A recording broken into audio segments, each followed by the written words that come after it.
and we're very unique what we do. So the way we work is that we work with estate agents, and we work on your behalf, because there's such a shortage of homes at the moment, as you're probably finding, or if you have already found, looking for people. And if you're moving with pets, it's even harder, because there is such a shortage of homes available at the moment. Last year, if you sold your property, you could save a substantial amount of money with the stamp duty tax. You could save between £7,500 and £15,000. So what happened was, estate agents were taking the properties from the lettings portfolio, selling them, so that stock was never coming back. We have Airbnb, which is very popular globally, which is a great solution, but also part of the problem, because again, this would have been letting stock we could have available. So there are so many people after so few properties, and the more choice landlords have, the tighter they are with who they want to rent to, because if we're having people that won't take pets, having people that won't take children as well, which is quite hard to understand, but there we go. So we have to push really, really hard on your behalf, and we spend all our day looking, viewing, talking about houses. So myself and Andrew have been in property for a very long time, as you can see. So I started in 1986, for 25 years selling houses in an estate agency. 2007, I flipped over to the corporate relocation market. So since 2007, I've been helping people find rental properties on your side, not the landlords or the estate agent side, been finding properties for them, for corporate clients. So everybody I deal with generally is coming to England from another country. Pretty much I don't deal with many English people at all. So it's very interesting, but it's a mixture. But so all the questions and anxieties I have for people, for pets and children and etc., are all very, very similar. I've been a landlord myself since 1999, so 23 years. So I know what a landlord wants to hear. I've been a tenant myself for the last 11 years as well. So again, I know what a tenant wants to hear. And also I've run a lettings and property management division for 250 properties, which was great for me, because it gave me a background into what the estate agents do when you apply for the property. If you get turned down, why do you get turned down? What are the referencing companies saying? What does the landlord say? What do the accounts department say? What do contractors say? It's another world. It literally is another world. So we've got the inside knowledge for what we do, looking for properties of people. So when people ask us, we do more than just property relocation. We are kind of a concierge service as well. We can help you with the utility switching, mobile phones, setting up bank accounts. We can help you softly land as much as possible. And Heather, hopefully, as Nicola will testimony to some of that as well. She was very good to deal with. I've dealt with many FMCG companies, as well as people moving over with their own situation. Lots of people coming from South Africa at the moment. My personal assistant is based in Cape Town, so that gives us a good knowledge base over there and transferring over. Shanti is very shy, but she's also relocated from the States herself. She's moved several times, so she knows exactly what to do, what's going on.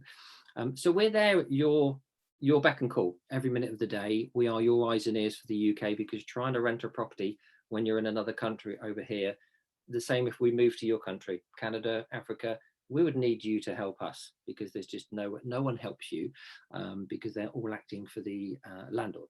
So that's what we do. That's what I do. I generally deal with the south of the country. Andrew deals with the north of the country. So over to you, Andrew. Thanks, Mark, and yeah, evening everyone, and thank you for sparing the time for hopefully a valuable webinar. So just touching on what I do, it's very similar to Mark. We are Manchester based, but cover kind of the north, from Manchester down to Birmingham, over to kind of Leicester way, and then up, and then we have a different counterpart in Scotland as well. Pets is always a kind of a hurdle, but I suppose over the years of myself and Mark doing it, we've learnt a few tips and tricks of how to overcome that.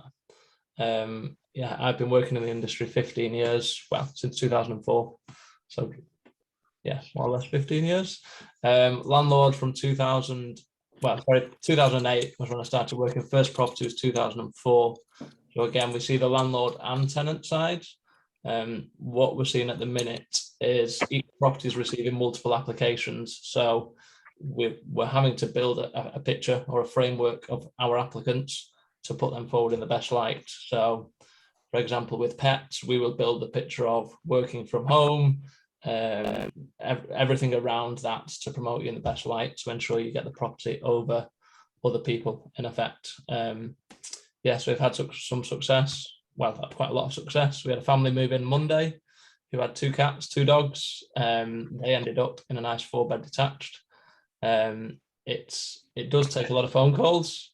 Some of you will get straight no's, some you've got to negotiate. So it's that learning curve, I suppose, of learning how to work the agents and adding it slowly of a great family moving long term, renting long term, and then building into pets and things like that as well. So that's, yeah, everything about myself. We work with corporate, we work with individuals, we work with families. So we've seen the whole picture for the last 10, 12 years as well. Families from all over the world, individuals from all over the world as well. So yeah, good knowledge on everything.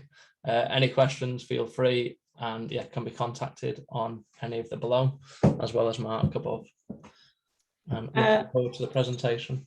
Yeah, I think before we get our presenter started here, I want to add something to this. We recently had our lease to be renewed. I moved to the UK, like Mark said, from the US in 2020 in a pandemic where everything was shut down and I couldn't come, I couldn't visit, and Mark did everything on our behalf.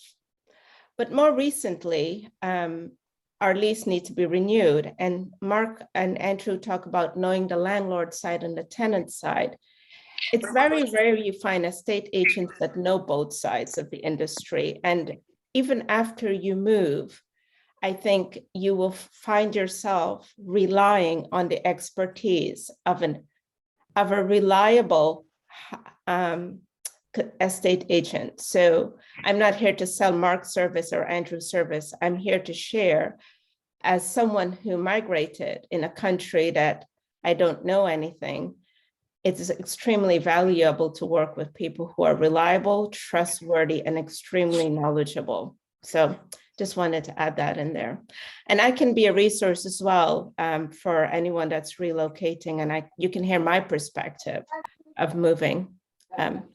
Okay. If I can ask everyone to put themselves on mute, that would be great. So tonight we're privileged to partner with an amazing pet relocating company, Helen, who's the director of Sky Pet International. I know nothing about pets because I don't have one, so I'll turn it over to her to talk about all that she can do for people who are relocating with pets. Helen, it's all yours. Hi, evening everybody. Just to give you some background to my past and history with pets, I started the pet product for Virgin Atlantic back in 2003.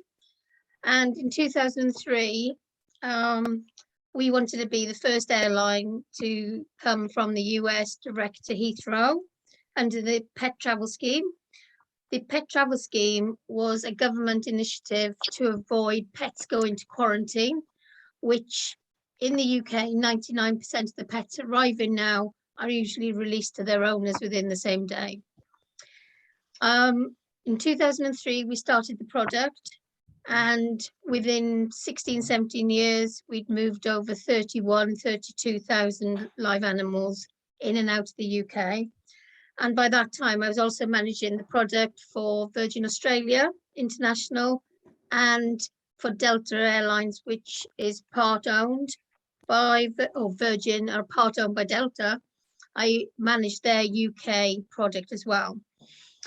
Then 2020 and COVID came, and I left the industry after nearly 30 years at the airline and started Sky Pets. So I understand the pet product from being a pet agent and from what happens on the airline side. So I think a lot of people, when they're relocating, I think one of the biggest worries they have is what happens when the pet's on board.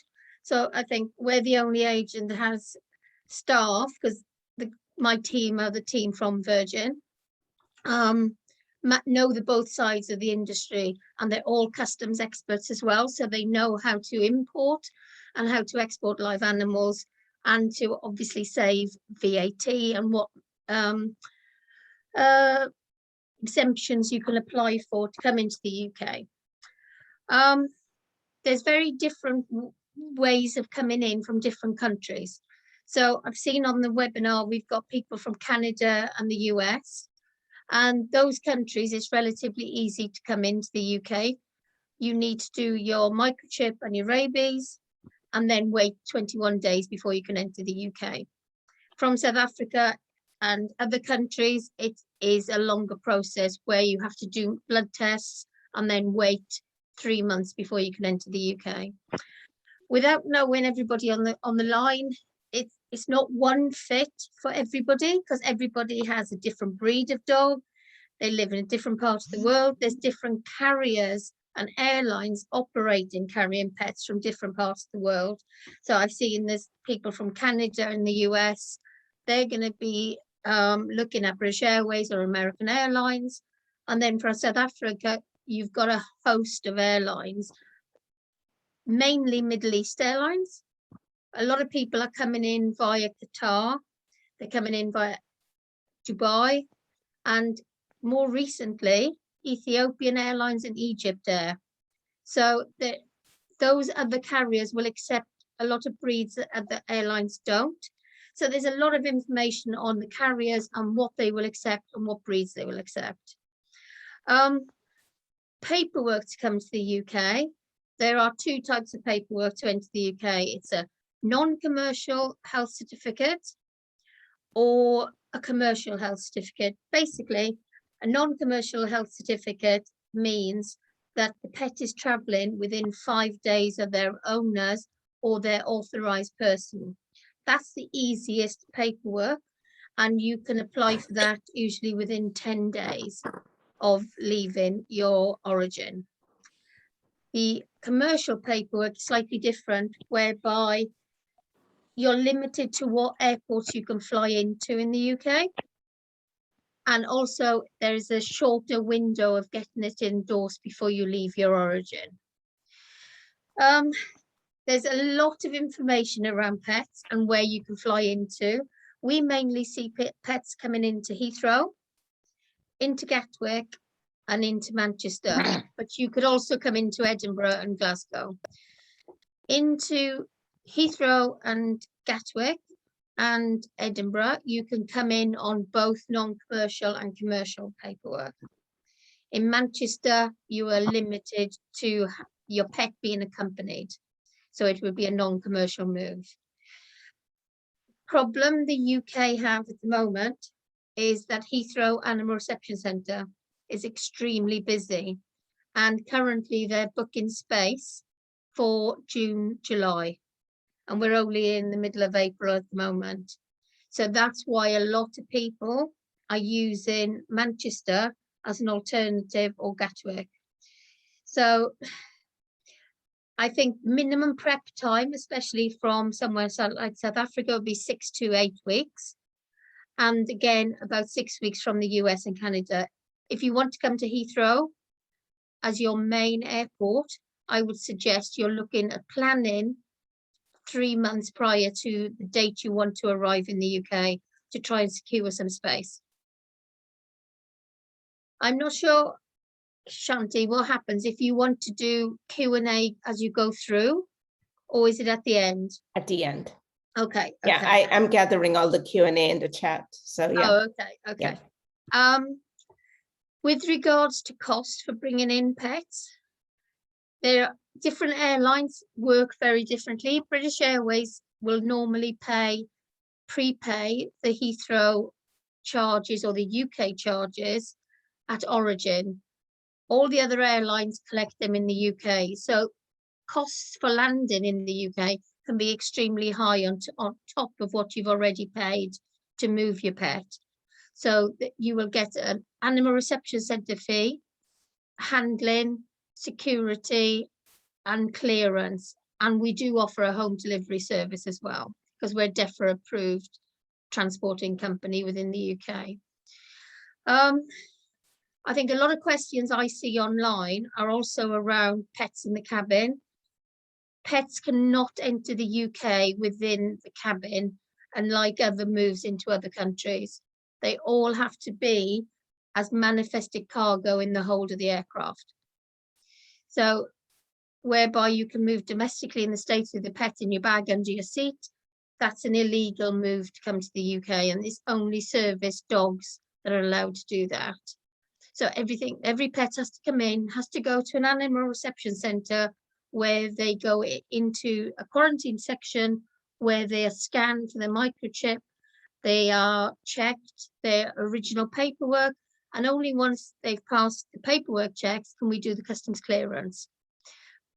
Process at Heathrow can take 6 to 8 hours from the aircraft landing. Manchester can take 90 minutes. So it is very different in different airports by different carriers. So there's a lot of information I can give you on this webinar, but I think it may be easier to go to the questions. If I can answer what the specifics are tonight, and then to email me your personal dilemma, situation, what planning you need, and who carries what pet. You know, I've seen a couple of people online who've got retrievers, which are good with every airline.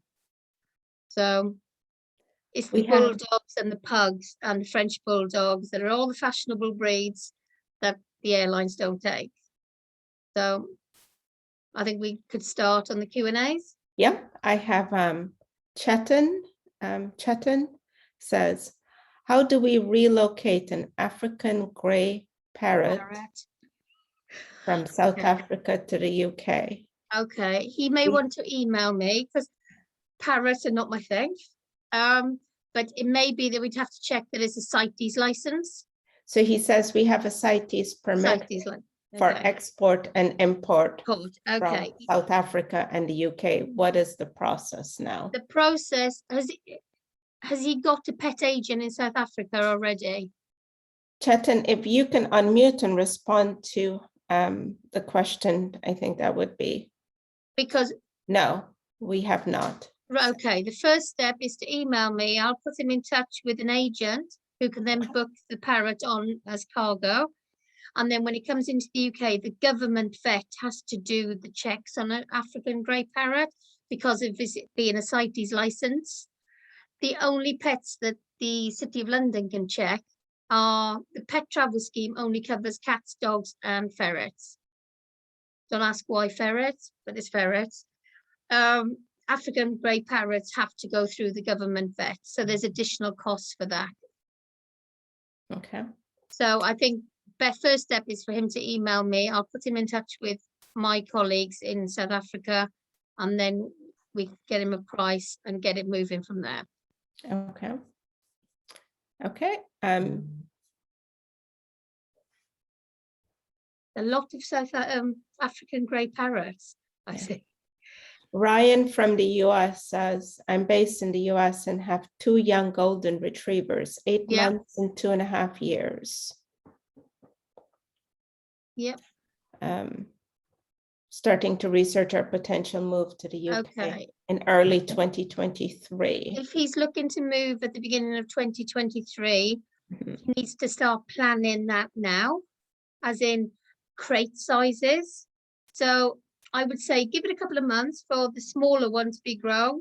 He will need to supply 4 measurements for each pet for you to determine the correct cage. Everybody needs to give the length of the pet, the length of the front leg, the width of the pet at the widest part of the body, and the height from the floor to the top of the head. And only once you've got that can you allocate the right crate size to have enough room to move around. I think you need to book the space into either, if he wants to come into Heathrow, I'm not sure from the question if he wanted to come to Heathrow or Manchester, he would need to start planning and booking space around November, October time. And, you know, we could get him a price from around that time. Okay. Heather, did you want to ask your question about your cats? I think I'm going to email Lynn directly on these details that I see. Okay. You Thank you. you wanted to come from Durban? Yes, I've got 2 Siamese cats. Yeah, We're okay. looking to relocate towards the end of the year, but I don't have a definite date yet. Okay. There's no direct flights from Durban to the UK, so it would be either Cape Town to London, Joburg to London, or via probably Dubai I or believe so. Doha. Yeah. Okay. But I'll But email more- you on this address. Thank you, Lynn, very Yeah, much. but most airlines will accept Siamese. You're fine there with the breeds. Okay. Okay, so but I'll if you email me, I'll send you the measurements and what to do, and then put you in touch with somebody who can make a booking. But most airlines also, their booking window is usually about 2 weeks. You know, British Airways are really when I was at Virgin, we used to have like a 2-month booking window. You could reserve your space. British Airways don't allow you to reserve your space for 2 weeks. Okay. Qatar Airlines allow you to do 3 months. So if you are worried about securing space, which I think when I've seen a lot of the South African chat, you know, about pet chats, they are getting bumped with British Airways. So if you are worried about pets flying, I think it would be easier to go with an airline that's got a longer booking window, such as Qatar Airlines. And Lynn, just a quick question. Can the cats travel together? I understand they need to be separated in the crate, but is there such a thing as a dual crate where they You can get somebody to build, when they're over a certain weight and a certain age, the IATA rules are they can't travel in the same crate. And a lot of airlines don't allow them regardless of weight and age. I know my policy when I was at the airline, I never allowed 2 in the same crate because you just don't know how anxious they will be in travel. So what you can have built is a wooden cage with a mesh divide, and all airlines will accept them. Okay. All right. So Thank you very much. I've seen them come in from South Africa. So if you email me, I'll put you in touch with my partner in South Africa and advise him that you want to go down that option.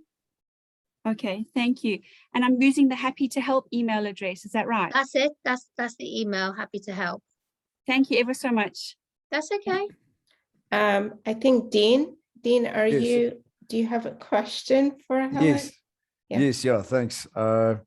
So we've got a German Shepherd. She's a large breed, but she's actually a large German Shepherd. She's bigger than the average German Shepherd. Okay. And then we've got a Swiss Shepherd, which is she's white and she's a real like Miss Twiggy and so on like that. And Okay. then we have a Jack Russell. So he's just a sweet boy, and except when you show him a ball, then he becomes like a 4-legged piranha. But anyway, Okay. So I've heard of these horrible stories of how people are bringing their pets in, and then it's like they haven't dotted their I's and crossed their T's, Yeah. and oh sorry, we can't let you into the country or whatever else like that, and then a person's paid everything. They've sold everything, and they've basically, to Are you you talking about the UK in specific? Yes, specific? yes. Okay, we- because it's yeah, it's very rare that pets are not Okay. allowed, because there are solutions, Okay. but Okay. again, it is more expensive. But you can do a pre-check service. Yes, that's kind of like what I'm wanting to find out, because I don't know, there's a lot of different stigmas and these misperceptions about certain dog breeds, Okay. especially when it comes to German Shepherds and that.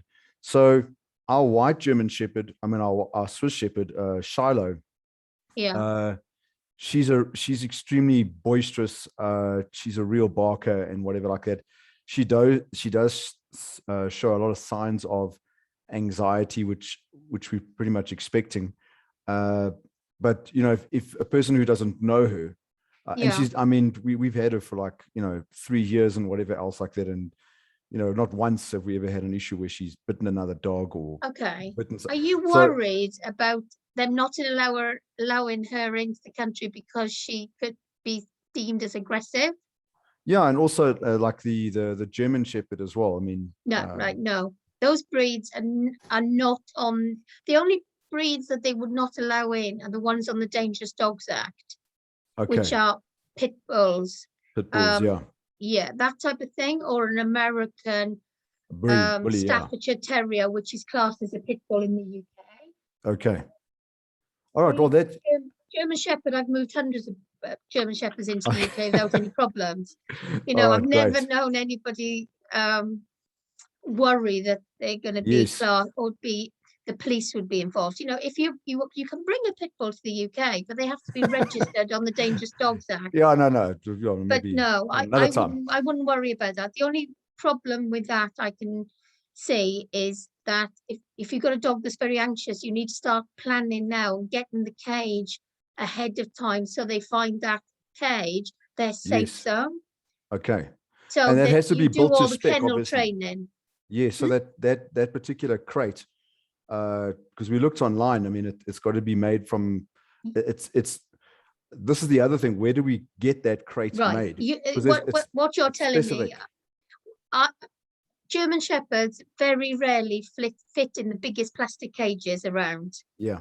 So you're going to have to get wooden cages done.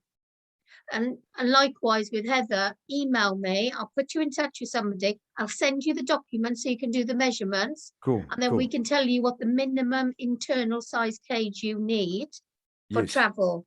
And the Okay. sooner you get that bit done, get the cages, and then get them home and start getting them going in and out with blankets with familiar smells, that type of thing. Yes. That all will make that journey less stressful for them and hence less stressful for you. Yeah. It's too bad that we wouldn't be able to, for example, just as an exercise, actually transport them to our international airport here, OR Tambo, and actually experiment with it, because I mean, obviously they don't allow dogs unless they guide dogs, but to really give them a feel of that. The thing is that what was also been a concern of mine, and forgive me if I'm coming across as paranoid, because I probably am just being paranoid. No, I've seen it. I've seen it's not so, unusual. So like with lockdown and so on, and we've been in isolation and so on like that, the dogs, their personalities have changed quite a bit, because they are working dogs. So they've, we've invested a lot of time and a lot of money training these animals, and that, which is part of the reason why we also just want to bring them with. It's for us, as I said, the investment that we've put into them, like I don't have the heart just to, okay, well, look, let's leave them with a relative and whatever else like that. But that period of isolation, I mean, it's like being a year or whatever else like that.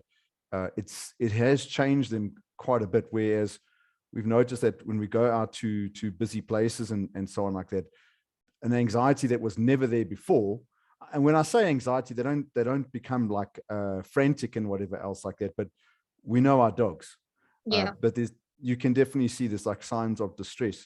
So somebody was telling us that we could use something. I don't know if you know anything about this. It might be quite off topic.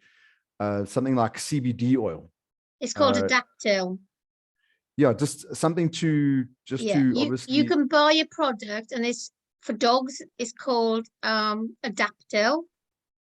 And it's a natural pheromone. Like humans can take Rescue Remedy. Yes. It's the dog equivalent. You can buy it in a spray or drops, and you can also have plug-in ones. Oh, cool. Obviously the plug-in one's not going to be any good for a flight, but you could spray the bedding or the insides of the crate, and it gives off the natural pheromones of the female, the mother, and it's a calming spray. Cool. And there is an equivalent for cats as well. Oh, okay, nice. Fell away, something like that. I will let you know, because I've got some in the office. But it's a dactyl, and you can buy it on Amazon. Okay, excellent. No, thanks. So you try that. And the reason we allow that, and the reason we recommend it, is non-sedative, because most airlines will not accept your pet if you've given them any sedation or any medication that does make them slightly drowsy. They will refuse them for travel, because what happens with that, at altitude, it weakens their heart. So if you wake after having a sedative, that's when problems happen. But a dactyl is a natural pheromone. Interesting. Mm. Thank you. That was valuable information. Absolutely. Thank you very much. We That's have, okay. Right. Okay, Dean. And Dean, you have Helen's email and phone number. Yes. You can reach Yes. out. Mhm. Yeah. Okay, Absolutely. cool. Thanks so I much. think you're welcome. Laura has a question. Laura, would you like to ask your question at this time?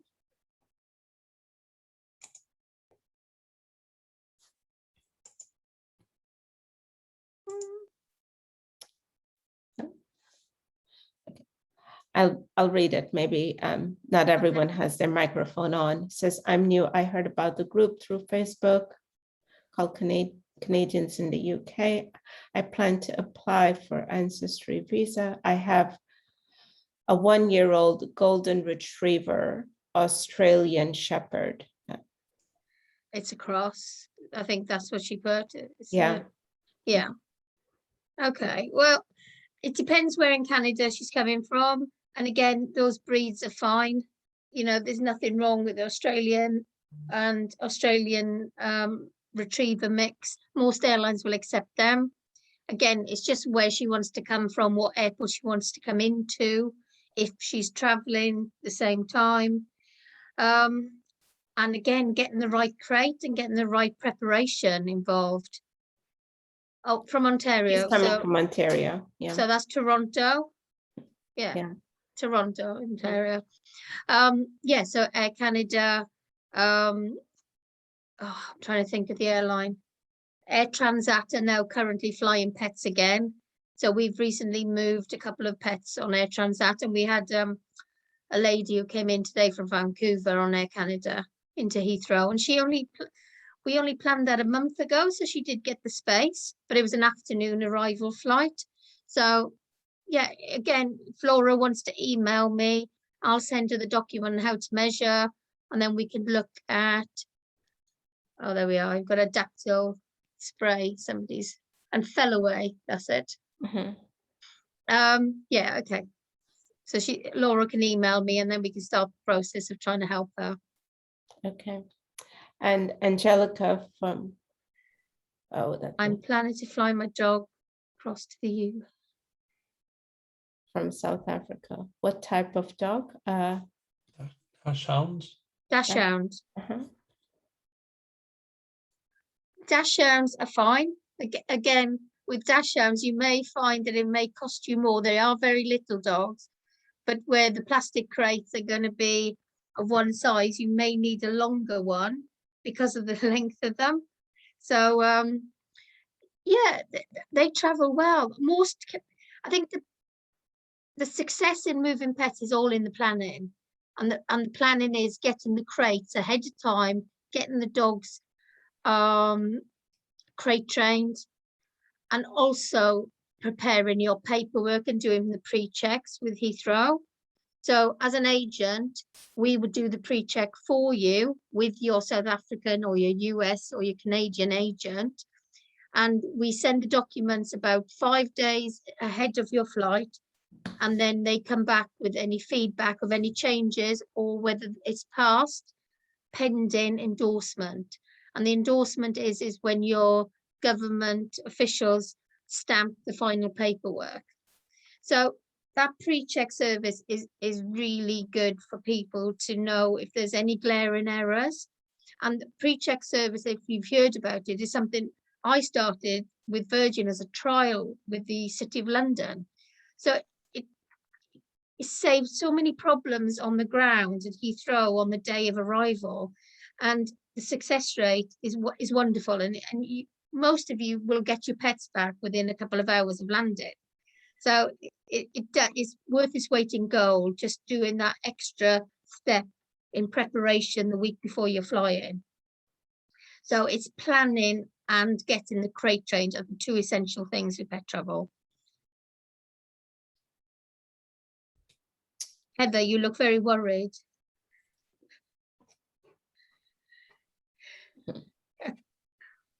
It's scary for me. I'm only just sort of getting familiar with what I need to Yeah. do.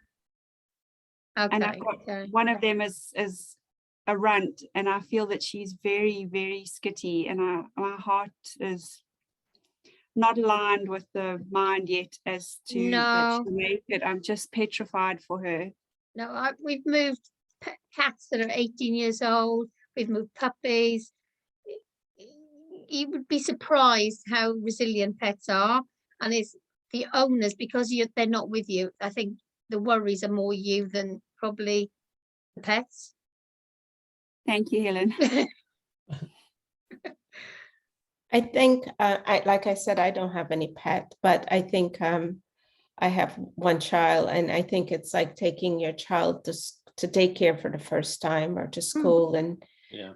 they sense the anxiety of the parent, and we try to act all normal, but deep within there's lots of anxiety, and pets, like children, sense that anxiety. Yeah, I've had people crying at check-in, and I'm not letting their pets go. And the best advice is go to the airport, have a gin and tonic, get on the flight, and the pets are going to be fine. But it can't stop you worrying. But all I can do is help you plan to get it done properly. Yeah. I'm never going to stop you worrying. Yeah. So. Some great advice there, Helen. It really, you're very calm with it all. You're very considered with everything, because you've seen been doing everything it in all the times I've been doing it. No, I really get that. I get that. I just got one question, which could be, I just wanted to double check. Is it right that if you fly, you can fly not always on the same flight as your cat or dog? Is it within 5 days it's considered the same? I've heard that from some people. I just wanted to clarify something.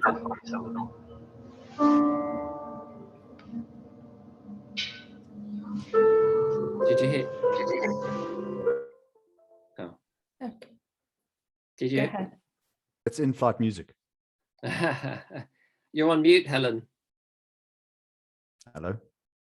Can you hear me now? Yep, Yeah. hear you now. I'm down in Wales in my mum's, That's and okay. it's April, and I think the ice cream van.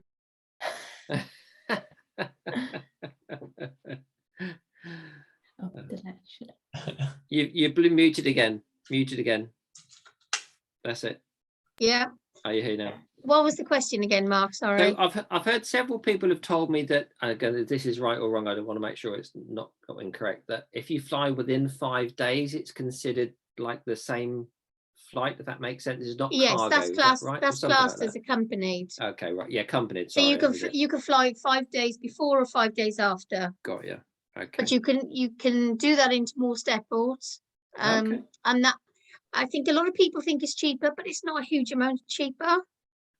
It can just help with logistics, because for us trying to find you a house, let's just say, we might need a couple of days either side to help facilitate that. But also if it's considered it's the sort of same flight, then it is. It's classed, and it doesn't have to even be into the same airport. Oh, okay. So your pet can fly to Heathrow, and you as a passenger can fly to Edinburgh, and that's still classed as accompanied. Oh, okay. Yeah. So. I think what, Helen, you provide extremely valuable information in this webinar. And like Mark said, you're very calm and about it and organized in what you're saying. I think what may be beneficial to everyone on here and future customers with the same purpose of moving pet, if you can put a cheat sheet together with the basic information, either on your website or in a PDF file, and we can share it. I think on the website we've got an FAQ page. Okay. We don't put information because it's different information from different countries with different carriers.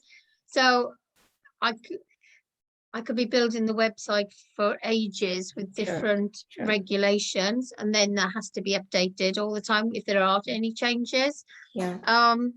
Like what you just said about flying in, 5 days before, 5 days after. Yeah, I think that is on there somewhere about that is part of the pet travel scheme regulations. Okay. So that is on one of the documents that I sent through from the previous one. The bringing the pets to the UK form. So yeah. So Helen, do many people then because you say Heathrow is obviously very, very busy because it's our busiest airport, no doubt. Do many people kind of split the flight so that they, because I've heard pets go to Manchester if you maybe, I don't know, living in Birmingham, which kind of between the two roughly. No, I think a lot of is it people mixed? use Manchester. If they can get in anywhere, they're going anywhere at the moment. Okay. So I've got a booking next week for 4 pets from South Africa, and they're coming into Manchester, but we're delivering them to Byfleet. Oh, okay. So, Right. you know, we had pets coming There's in my last pet, week, just and they on were cue. going down to Arundel. Oh, in So, Sussex, right? Yeah. Yeah, it's just, if they need the space, they're going to come in anywhere, and then it's a 3-hour journey home. So, This is So- my needy pet. Look, she's unbelievable. yeah, my dog's scratching at the door. Such a diva. She really is. All the different voices. Yeah, I know. She comes on all my Zoom calls. Good. So, I can see this webinar hosting again probably in September. okay, August or September. Mark and Andrew will be, Yeah. Mark will be in touch. I think it's a topic that's highly sought out by people moving. And I definitely can see value in hosting this yet another month in this calendar year. Again, for everyone on the call, thank you for participating. You could either contact Mark, Andrew, or Helen directly with any questions regarding pet. If you have anything about real estate, you can contact Mark or Andrew. And if there's, and we've hosted other webinars, including schools,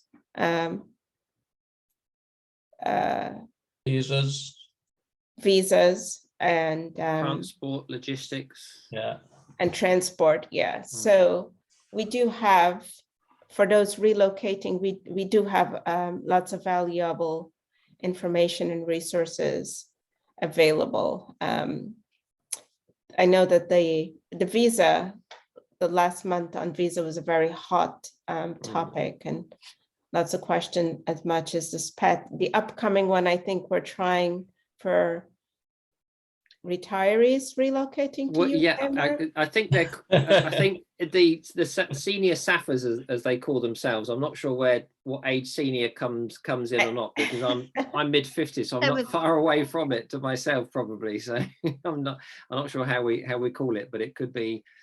Yeah, we'll have to think of it. But it's for senior SAFAs, senior living. Maybe people who, or if they haven't retiring, on thinking of coming back to Great Britain, may have been born here before and lived abroad, and coming back. So maybe that's going to be next month's one. I think it's going to be the 11th of May. I think that's the Wednesday. Yeah. Yeah. Any other last minute questions from anybody, or are we all done? Oh, that's my dog. oh, I couldn't see it. She's got a bit mad now. Yeah. Angelica said, Fletcher said, thank you for the that's okay. informative webinar. Yeah, appreciate it a lot. Yeah, I think if we don't have any other questions, the recording will be available, and yeah, we have Helen's and Mark and Andrew's contact information, and we're just a text or an email or a phone call away from you. So yeah, well, thank you everyone for participating, and we'll hopefully see you online for the next webinar. Stay tuned. Thank you. Thank you, everyone. Have a good evening. Thank you, everyone. Bye. Bye for now. Bye. Bye. Mark. Oh yeah, Dean. Yeah, hi. Yeah, sorry, man. That's Is there any way that I could? I know it's very short notice, and I promise I won't keep you. If I can just chat